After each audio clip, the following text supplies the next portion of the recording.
সেই মন্দিরে এ যাবৎ কাল পর্যন্ত আমাদের জাতির মানুষের পা ওই সিঁড়িতে পর্যন্ত রাখতে দেওয়া হয়নি। ওই যে পুজো দেওয়া হবে না। কেন? কারণ আমরা নিচু জাত বলি, দাস বলি। দাস, নিচু জাত বলছেন? আমাদের সভ্য সমাজে যারা বুদ্ধিজীবী বলে আমরা যাদের চিনি, ইন্টেলেকচুয়াল, তারা পুরো মুখ বন্ধ করে রয়েছে। কি মনে হয়?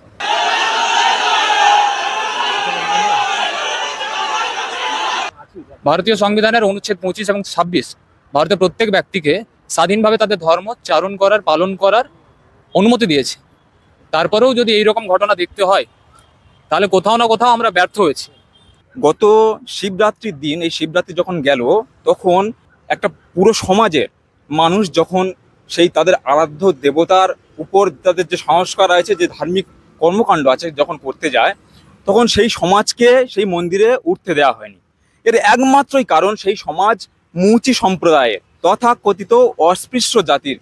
একটা সমাজ তার আরাধ্য দেবতার আরাধনা করতে পারবে না, এইটুকু ধার্মিক স্বাধীনতা তাদের নেই। তো সেই সমাজের প্রথম সারির নেতৃত্ব যিনি দিচ্ছেন, তিনি আমাদের কাছে উপস্থিত আছেন।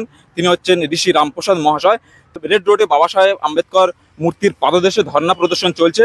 বিষয়টা হচ্ছে পূর্ব বর্ধমান জেলার কাটোয়ার গীত গ্রামের ঘটনা, যেখানে 130টা আমাদের পরিবার বসবাস করে এবং অন্যান্য সম্প্রদায় মিলিতভাবে প্রায় 1800-1900 পরিবার আছে। তো সেই গ্রামেরই একটা প্রাচীন মন্দির, ঐতিহ্যগতভাবে প্রায় 300 বছর বলা হচ্ছে। সেই মন্দিরে এ যাবৎ কাল পর্যন্ত আমাদের জাতির মানুষের পা ওই সিঁড়িতে পর্যন্ত রাখতে দেওয়া হয়নি এবং ওই মন্দিরে এতটা পরিমাণে ছোঁয়াছুত করা হচ্ছে আমাদের সঙ্গে, যে আমাদের মায়েরা বোনেরা যদি সেখানে তাদের ভক্তির উপকরণ হিসাবে ডালা নিয়ে যায়, সেখানে পূজা অর্চনা করতে যায়, তাদেরকে গালিগালাজ করা হয়, তাদেরকে মারধর করা হয়, তাদেরকে বিভিন্নভাবে হুমকি দেওয়া হয়, হেনস্থা করা হয়। এই জিনিস দীর্ঘদিন ধরে চলে আসছে। কয়েকবার তারা চেষ্টা করেছে বিষয়টাকে সমাধান করার, এর জন্য সমাধান হয়নি। লোকাল স্থানীয় নেতাদের বলেছিল, যারা মান্যগণ্য ব্যক্তিত্ব আছে তাদের বলেছিল, সমস্যার সমাধান হয়নি। উপায়ন্তর না দেখে এবছরে যে শিব মন্দিরে শিব পুজো হলো, তার আগেই তারা সমবেতভাবে চেষ্টা করে। এই ঘটনা শুধু এখন নয়, আগে থেকে ঘটছে, আগে থেকে, আজকে 300 বছর ধরে একই ঘটনা। এদেরকে সেই মন্দিরে চত্বরে যেতেই দেওয়া হয় না।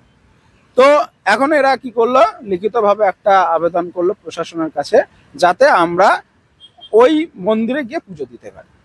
তো মন্দিরের কাছে, প্রশাসনের কাছে আবেদন করার পরে প্রশাসন বিষয়টা দেখলো, প্রশাসন আসলো, বিডিও সাহেব আসলো, এসডিও ম্যাডাম মিটিং করলো সবাইকে নিয়ে, পুলিশ সহ তাদেরকে যখন পুনরায় মন্দিরে প্রবেশ করাতে নিয়ে আসা হলো, আবার প্রশাসনকে হেনস্থা করা হলো, বিডিওকে হেনস্থা করা হলো। পুলিশকে মানছে না, কোনো আইন নিয়ম নীতি তারা তোয়াক্কা করছে না। তাহলে এই জায়গায় যারা দাঁড়িয়ে, যে আমাদের আম্বেদকরবাদী মুভমেন্টে যারা আছে, তাদের উপর যারা হিন্দুত্ববাদী, যারা দোষারোপ করে বা আমাদের ওপর বিভিন্ন রকম খারাপ কথা বলে, তারা এই জায়গায় আসছে না কেন? তারা তো হিন্দুত্বের স্লোগান দিচ্ছে, হিন্দু রাষ্ট্র বানানোর স্লোগান দিচ্ছে।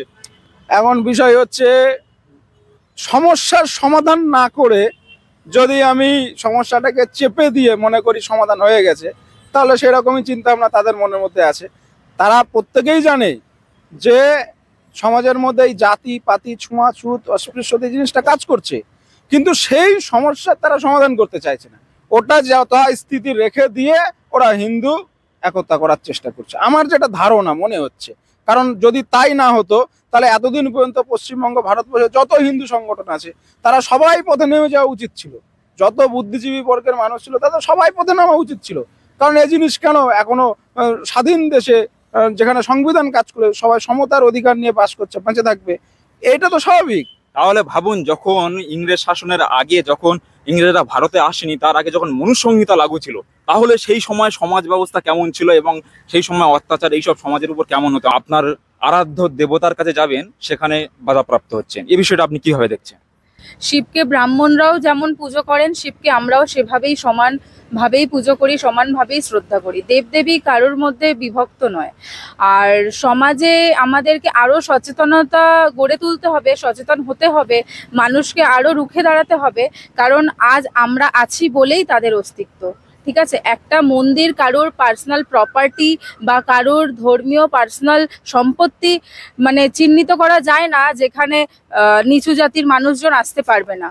ভগবানের কাছে সবাই সমান, ধর্মের কাছেও সবাই সমান। একটা আমাদের সভ্য সমাজে যারা বুদ্ধিজীবী বলে আমরা যাদের চিনি, ইন্টেলেকচুয়াল, তারা পুরো মুখ বন্ধ করে রয়েছে, কি মনে হয়? বুদ্ধিজীবী বলতে বুদ্ধিজীবীরা হয়তো এই সমাজ থেকে বিলং করছে না, তাই জন্য তারা এই সমাজের মানুষের ব্যথাটাকে অনুভব করতে পারছে না। এই সমাজের মানুষের কিভাবে নিপীড়িত হচ্ছে সেই জ্বালাটা তারা বুঝতে পারছে না, তারা ফিল করতে পারছে না, তাই জন্য তারা চুপ করে আছে। আমাদের সমাজ থেকে যদি মানুষকে এগিয়ে দেওয়া যায় তাহলে আমাদের সমাজ, আমি মনে করি, অনেক দূর এগিয়ে যাবে। আমরা কেন সবসময় পিছিয়ে থাকবো? আমাদের মেধার দিক থেকে আমরা এগিয়ে আছি, আমরা বুদ্ধির দিক থেকে এগিয়ে আছি, আমরা সবার সাথে সমান অধিকারে পায়ে পা মিলিয়ে চলছি, তাহলে আমরা জাতিগত দিক থেকে কেন পিছিয়ে থাকবো? কাল যদি এই সমাজের মানুষগুলো তথাকথিত হিন্দু ধর্ম ত্যাগ করে, তার জন্য দায়ী কে থাকবে? আজকের যারা হিন্দু ধর্মের ধ্বজা ধরে বসে আছে, যারা হিন্দু রাষ্ট্র বানাতে চায়, তারা কোথায় বসে আছে? এই প্রশ্ন সাধারণ মানুষ করছে।